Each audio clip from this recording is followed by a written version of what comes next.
the labour of the private individual manifests itself as an element of the total labour of society only through the relations which the active exchange establishes between the products, and through their mediation between the producers. To the producers, therefore, the social relations between their private labours appear as what they are. Note that, appear as what they are, i.e. they do not appear as direct social relations between persons in their work, but rather as material relations between persons and social relations between things. Now, the argument in a way is simple enough. People under capitalism do not relate to each other directly as human beings. They relate to each other through the myriad products which they encounter in the market. But when we go into the market and we ask the question, why does this cost twice as much as that? What we're encountering is an expression of a social relation which has something to do, in Marx's view, with value, socially necessary labour time. Now, what are the ramifications of this? First off, we can't possibly know about the conditions of labour of all of the people who work to put breakfast on our table. We can't possibly know it. It's so intricate, it's so far-flung. And when you take the inputs that are going into the inputs that are going to the inputs, the coal that makes the steel that goes into the tractor, that goes into the... Millions and millions and millions of people are involved in putting breakfast upon our table.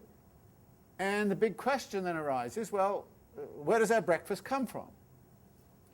I used to like to start my introductory geography classes with that question. Where does your breakfast come from? Now, go and think about it. And the first answer was, well, it came from the supermarket. You go, well, no, well, come on, go back a bit further than that. You know. And what do you know about the people who produced it? And by the time I got to about the third week, people would say things like, I didn't have breakfast this morning. I think it was a kind of sense of guilt was kind of bubbling up, you know, and the typical response is kind of something like that. No, so the point here is that the social relations between things mediate between us and everything that's going on out there.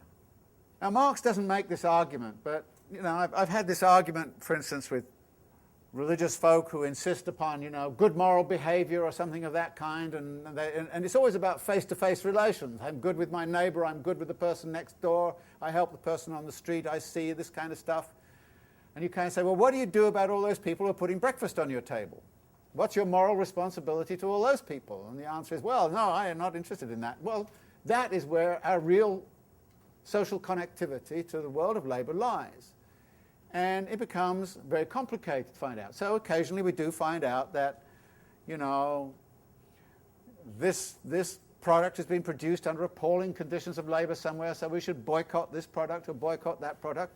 But you can see how incredibly complicated this world is, and how the market system, and in particular the money commodity, conceals from us so much of what's going on in the world around us.